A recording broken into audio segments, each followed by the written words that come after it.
ભરૂચ જિલ્લાની બાળકી સાથે દુષ્કર્મ આચર્યા બાદ સારવાર દરમિયાન તેનું મોત થયું હતું. વડોદરાની એસએસજી હોસ્પિટલ ખાતે તેની સારવાર ચાલી રહી હતી, પરંતુ બાળકીનો જીવ બચી શક્યો ન હતો. સોમવારે સાંજે તેનું મોત નીપજ્યું હતું. ત્યારબાદ કોંગ્રેસ દ્વારા જીદ કરવામાં આવી હતી અને ઉગ્ર વિરોધ બાદ રાત્રે બાળકીનું પોસ્ટમોર્ટમ કરી દેવામાં આવ્યું હતું અને મધ્યરાત્રિએ બાળકીનો મૃતદેહ ઝારખંડ મોકલી આપવામાં આવ્યો હતો.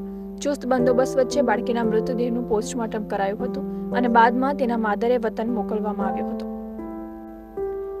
10 વર્ષીય બાળકી સાથે નરાધમ આરોપીએ 16 ડિસેમ્બરે વિકૃતિપૂર્વક દુષ્કર્મ આચર્યું હતું, જેને પગલે બાળકી ગંભીર રીતે ઈજાગ્રસ્ત થતા તેને વડોદરાની સયાજી હોસ્પિટલમાં સારવાર અર્થે ખસેડવામાં આવી હતી. 10 ડોક્ટરોની ટીમ બાળકીની સારવાર કરી રહી હતી, પરંતુ અંતે આ બાળકી જિંદગી સામે જંગ હારી ગઈ હતી. ભરૂચની નિર્ભયા જિંદગી સામે જંગ હારી જતા ભરૂચમાં વિવિધ સંગઠનની મહિલાઓ દ્વારા રેલવે સ્ટેશન સ્થિત બાબા સાહેબ આંબેડકરની પ્રતિમા નજીક 2 મિનિટનું મૌન પાડી તેમજ કેન્ડલ પ્રજ્વલિત કરી બાળકીને શ્રદ્ધાસુમન અર્પણ કરવામાં આવ્યા હતા.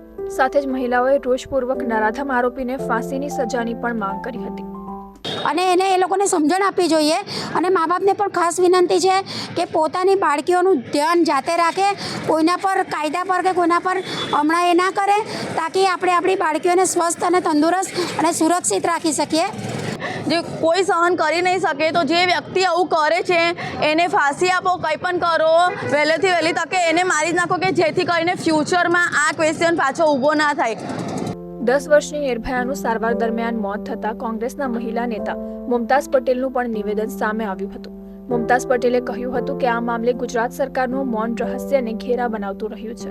પીડિત પરિવાર સતત સુરક્ષા અને સારવારને લઈને ચિંતિત હતો. સાથે તેઓએ તાત્કાલિક અને વહેલી તકે આરોપીને સજા સાથે ન્યાય મળે તેવી માંગ પણ કરી હતી.